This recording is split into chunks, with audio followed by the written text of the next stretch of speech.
এবার শ্রীলঙ্কার বিপক্ষে দ্বিতীয় টি-20তে দাপুটে জয় তুলে নিয়েছে টাইগাররা। সাম্প্রতিক সময়ে টি-20তে ধারাবাহিকভাবে ব্যর্থ বাংলাদেশি ব্যাটাররা।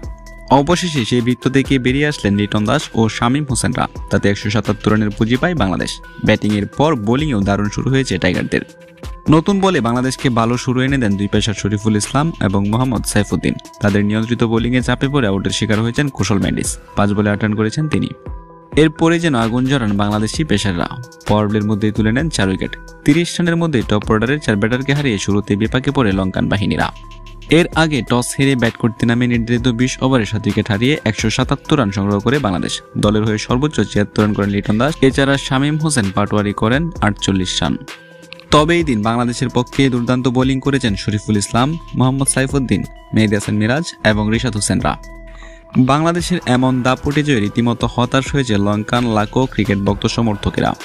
তবে এবার উৎসবে আসছে বাংলাদেশি সমর্থকেরা। গ্যালারি ভর্তি দর্শকদের মাঝে লঙ্কানদেরকে হারানো এত সহজ কথা ছিল না। তবে বাংলাদেশের এমন খেলা দেখে রীতিমতো মুগ্ধ হয়েছে কোটি ক্রিকেট ভক্ত সমর্থক।